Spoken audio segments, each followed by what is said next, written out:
Hello, I'm Sid Roth. My guest, Carol Kornacki. Abusive, dysfunctional, these are terms we hear quite a bit. But Carol, we have to come up with a new adjective to describe your home. Tell me about your mom. My mother was probably one of the most violent women I have ever met. Sid, when the weekends would come, my mom and dad would drink excessively, and they would come home from bars 4 o'clock in the morning. When I'd be lying in my bed, and all the children in the house, because it was a large family of 10, and we lived in a little cracker box. And at 4 o'clock in the morning, we would wake up as children almost like clockwork. We would just sit up in our beds because we knew any moment it was going to start. And you'd see the lights of the car come up the driveway, and Mom and Dad would come in, and from the moment they walked through the door, it was a reign of terror. She would break everything. I mean, every dish out of the cupboard. She would pick up beer bottles and smash them against the wall. She would throw forks that would land in his chest. She would throw, I remember we had a gold glass ashtray, and it sailed through the air, and us little children would come out of our bunk beds, and we'd come down to the end of the skinny little hall, and we'd be screaming, "No, Mommy, no, Daddy." And I would be shielding with my older brother and sister the small children so they wouldn't get hit by the ashtrays. There would be things flying through the air, Sid, everywhere. And then all of a sudden you'd see the red and blue light, which indicated that the police were coming. And to us children, in the middle of that violence, it was almost like a peace sign, because here would come the police up the driveway, and they'd knock on the door, and they'd come and they'd say, "Mr. and Mrs. Thompson," that was my maiden name, "Mr. and Mrs. Thompson, we come here every weekend." The house would be a wreck. My mother's clothes would be ripped off. She'd be walking around exposed. My father would have blood all over his face. There'd be blood on the wall. It was a terrible thing. And I hate to say this, but did you think this was almost the normal way to live, or did you know something was wrong?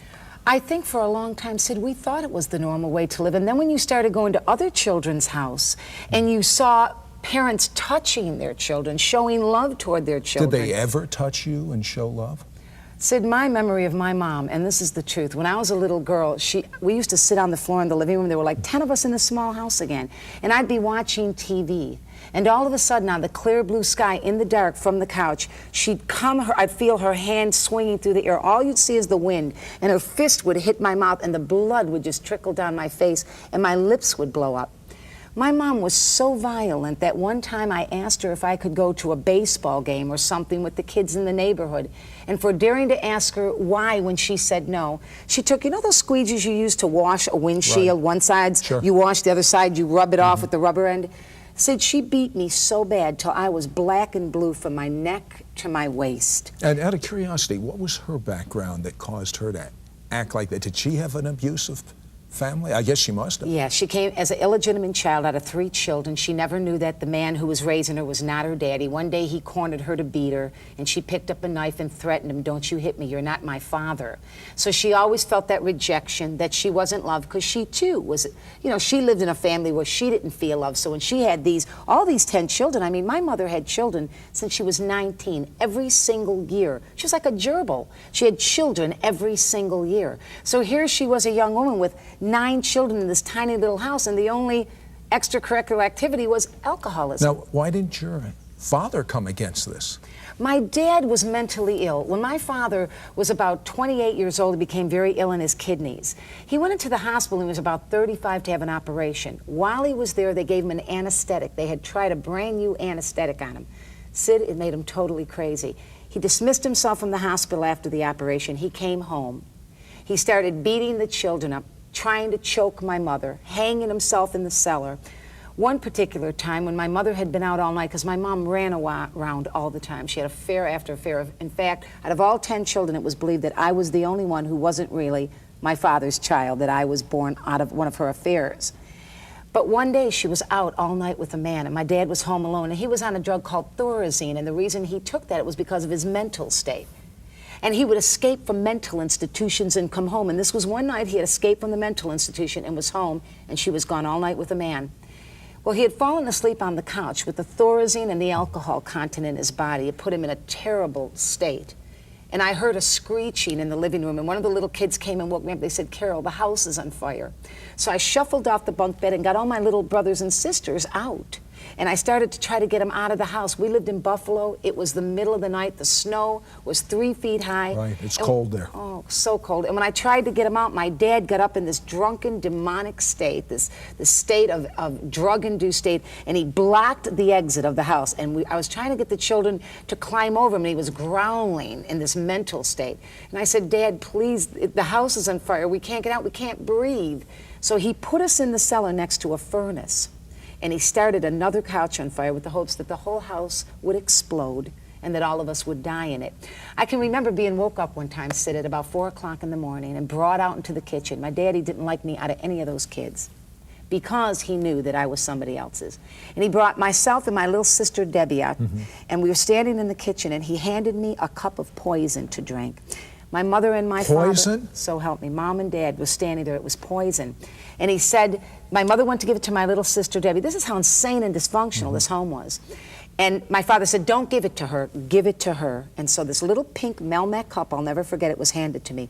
And as I put it to my mouth and I could feel the poison burning my mouth, my mother, in a last moment in a drunken state, hid it out of my hand and said, you'd feed her poison? And he said, I would kill her.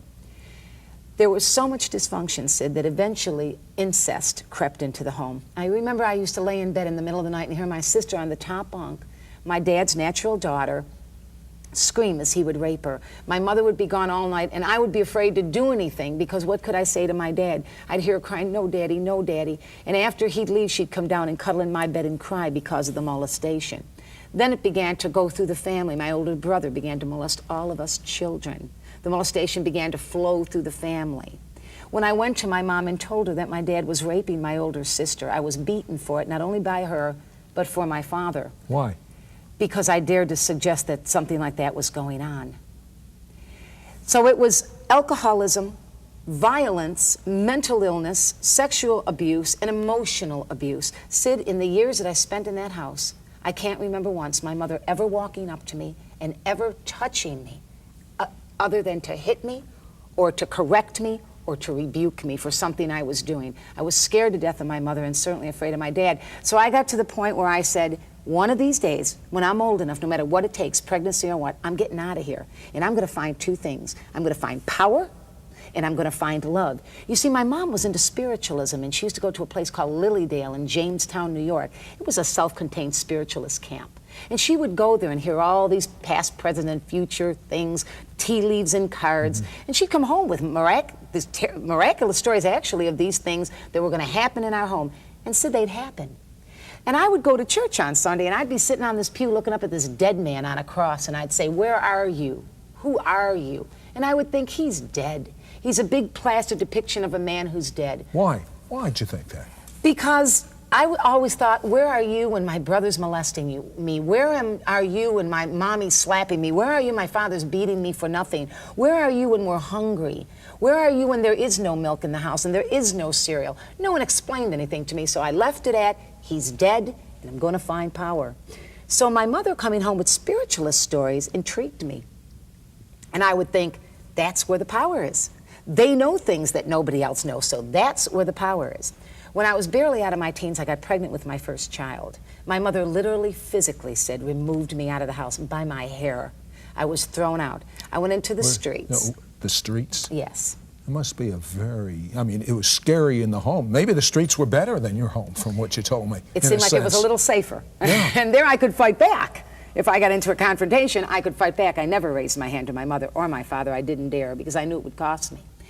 But when I had my first child, she was about 3 months old. I was living in a little cold water flat, and she was down in a little runabout. And I found out I was pregnant for the second time. I was living a very promiscuous lifestyle.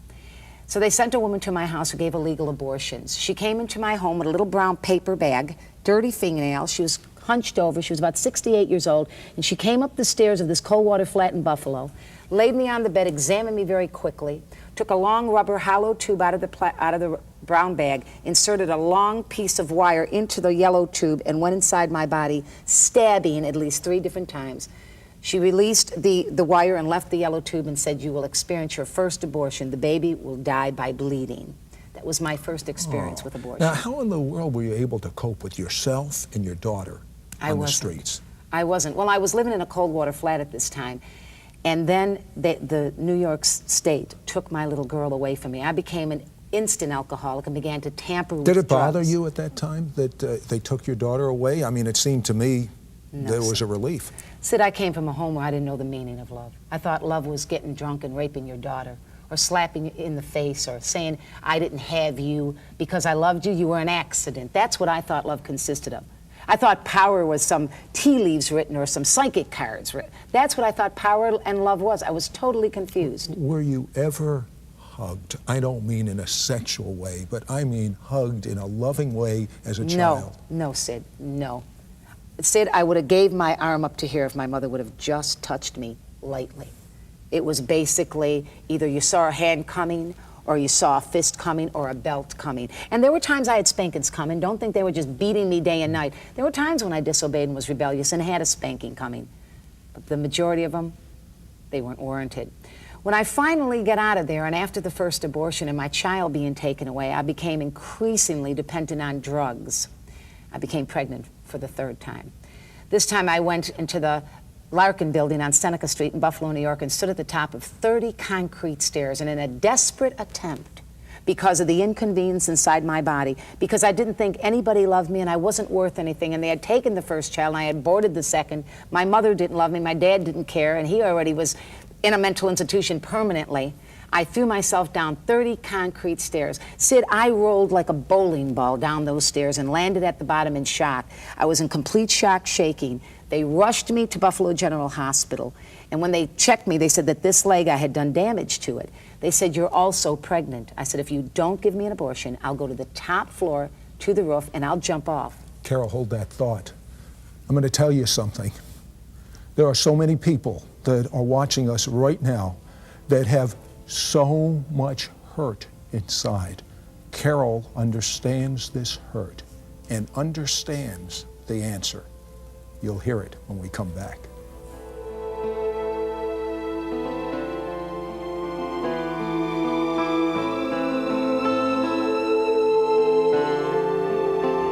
We will return to It's Supernatural right after this.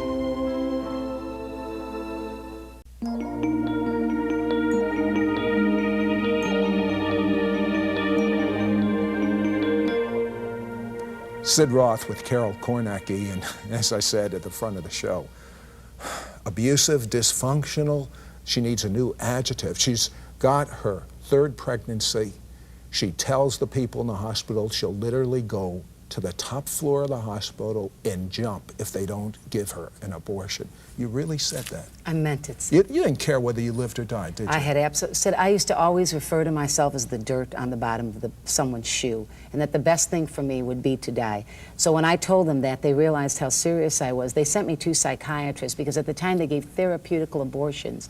The Roe versus Wade hadn't come into effect as of yet, so they gave therapeutical abortions. If these two psychiatrists deemed you unable to carry the child, then they gave you the abortion. They came in, I'll never forget it, said the guy pounded on his little pad like you got there, listened to me for 2.5 minutes, you are totally dysfunctional, absolutely unstable, permit abortion. The second guy came in, did the same thing, pounded his pencil, he looked up, he said, just give her an abortion. I received what they call a D&C. It was my second abortion. When I left the hospital, I was so broken by that time, helplessly addicted to drugs. I got what they call peritonitis, and it is a very severe infection in your innards. It almost killed me. When I got out of the hospital with peritonitis, I left for New York City. I spent 11 days there and learned how to be a heroin addict. They found me in the Brentwood apartments after 11 days walking around New York City aimlessly, lying in a pool of my own body secretion. They washed me up, put me on a train, and sent me back to Buffalo and New York, where I continued to grow in my drug addiction. Now I was a needle freak. I was pushing needles in my arm. How were you supporting your habit? I never got into prostitution, but I always found a way of either stealing or working as best I could, or begging for enough money, or using welfare checks that I was getting to live on because I couldn't work. I was very, very sick physically. So that I would also use to get my drugs. I met a young girl named Linda. And Linda was into what she called white witchcraft. And this is important that your audience listen to this part, because there is no such thing as white witchcraft. Witchcraft is witchcraft, So white Samantha, the friendly witch you're telling me, is not a friendly power? No, sir. She's operating in demonic powers given to her and able to express these powers in her psychic by spirits. And so I began to be very interested in power because remember, I was looking for love and power, and I sure wasn't finding love. I was sleeping around, living a terribly promiscuous lifestyle and only getting hurt more. Now here I was looking for power, and she's telling me I can have all kinds of power. Well, I was enamored with the idea. I got all the books you could on witchcraft out of California. Louise Hibner was the top witch of the day. I studied everything there was to know about tarot cards, card reading, everything to know about astral projection, Tibetan Book of the Dead, Buddhism, anything there was to know about spirit guides. And what I would do is I would astral project out of the body, enabling spirits to come in, because in witchcraft, I believed that if I could get my own spirit, I could be empowered by bringing spirit guides in. Now understand, I was of the mind that these spirits that were coming in, spirit guides, were nice spirits that were people that had passed away throughout the centuries. There's a nice word that's used on most TV. It's called channeling. Is that what you were doing? I was doing that as well. But what would happen with me is I would begin to gargle these voices almost demonically. They would come out in a demonic sound. And so now here I was, so interested in witchcraft. Here I was in Buddhism, reincarnation, planning to kill myself so that I could go back. Reincarnation means recarnate, means enter back into life, return to the flesh. So I believed that if I killed myself, I'd be born inside the womb again, and through the Tibetan Book of the Dead, I would learn that soul migration, be born into the earth and have another chance, have a better mother, have a better father, not be a drug addict. So I became very, very studious about astrology, witchcraft, card reading, and that card reading became my niche. Sid, I would walk into a room with a deck of cards and read everybody's mail, just by that deck of cards, and I thought I was the best thing since the McDonald's hamburger. I thought I had finally come to a place of prominence because I could intimidate people. I could make them afraid of me because I was operating in these powers.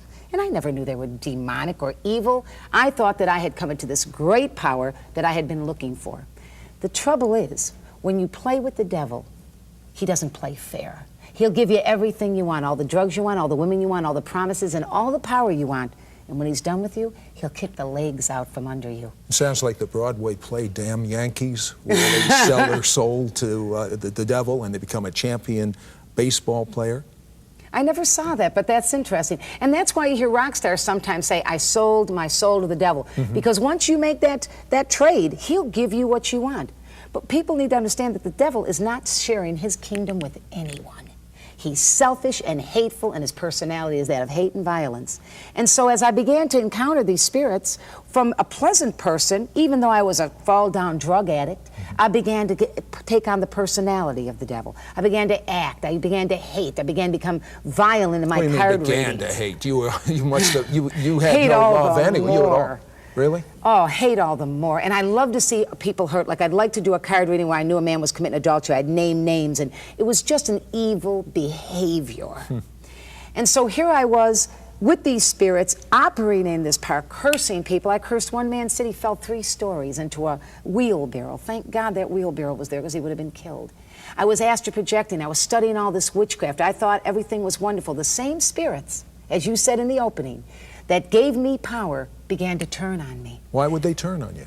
Because the personality of spirits of darkness is not a nice, friendly personality. You can tell even by people that are deeply involved in witchcraft, the way they dress, the way they act, ghoulish and black nails and dark colors and very strange in their acting. Is it like, I used to watch Westerns as a kid, and in the Western, a new guy comes into town and goes and plays poker, and he wins.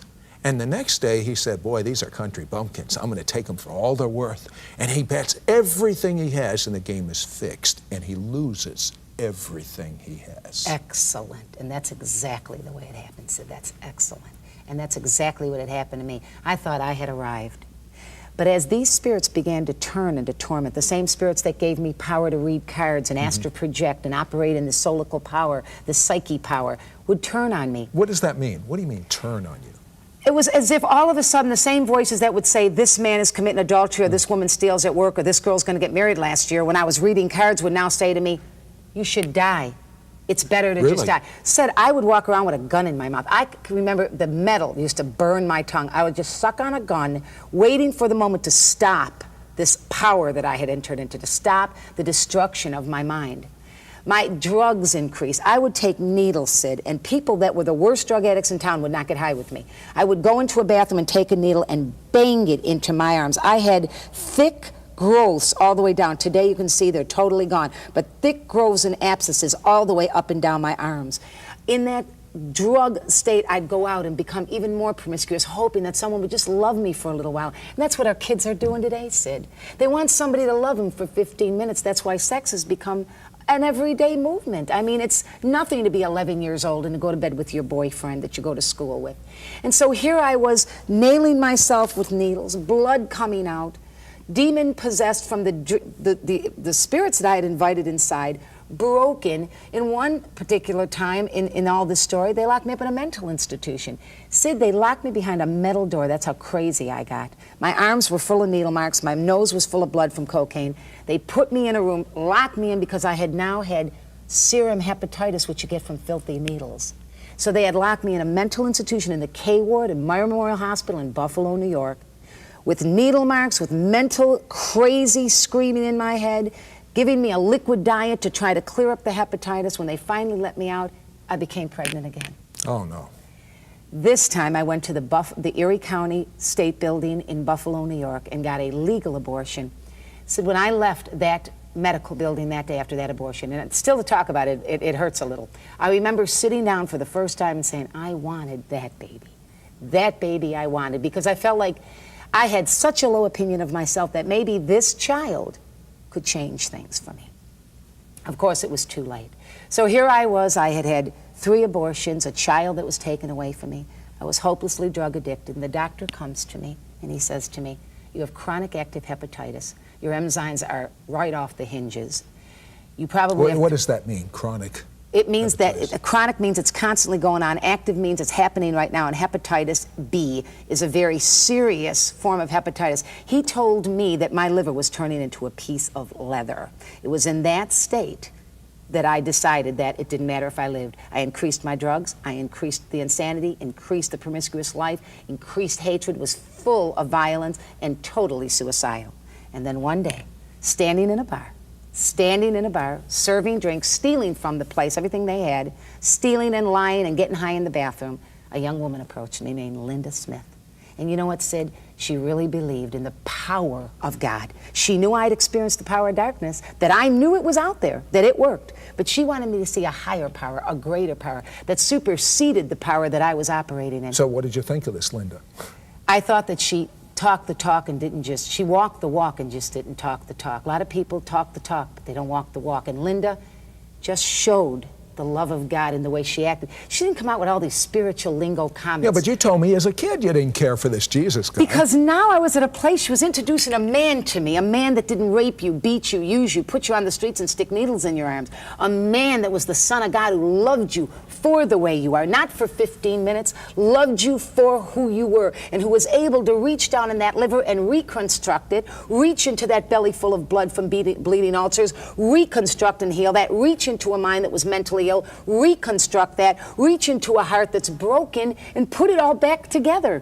Just because he's a man who loves mankind, because he was the Son of God. How'd that happen? She took me to church. She took me up to Pastor Why Tommy did you Reed's go to church? Because I was dying. And there was no hope. I figured I'm going to die anyway. Let's go see. And you know what really influenced me, to be very honest, in the last few minutes of this program? She acted like a person who didn't just put on a facade of Christianity. She lived it. She walked it. She didn't want to impress anybody, Sid. She wanted to introduce to a dying, demon-possessed tramp witch. She wanted to introduce that human being to a man who'd change her life. You went into that church. I walked what in. happened? I was dressed lewd. I had demons in my eyes. They were screaming all Most over pastors my would kick you out. mind. Some of them wouldn't have anything to do with me. But Sid, in a very quick moment, I know we're coming to the end of your program, in a quick moment, the man on the platform said, if you need God to touch you, if you need healing in your body, come on up. I took the longest walk of my life. When I got to the platform, and to this day it brings tears to my eyes, Jesus Christ was waiting for me. Within an instant, and I have medical reports, in a moment of a prayer of 1,800 strangers who didn't know my first name, the church stood forth, the blood-bought church began to sing the blood of Jesus. And in a moment, when they began to call on the name that people curse, the name of power and ability, my liver was healed, my stomach was healed, my mind was restored, and I left that church, Sid, never to be the same. From that time, the day I left that church, a process of healing began. What about drugs? I was instantly delivered. I had, Sid, no cold turkey. That means to come off a drug. None of that. I was instantly delivered from drug addiction, instantly delivered from mental illness, instantly delivered from chronic active hepatitis, instantly delivered from peptic bleeding ulcers. And the Holy Spirit, the only spirit that lives in me now, you can have all those other demons, the only spirit that lives inside me now, and the power and the supernatural anointing began a process of demons coming out, releasing out of this temple. The only spirit in me now, sir, is the Spirit of God. And my life has been changed ever since. My mother got saved. My brother Ronnie got saved from homosexuality. Wow. My father got saved. They all got saved.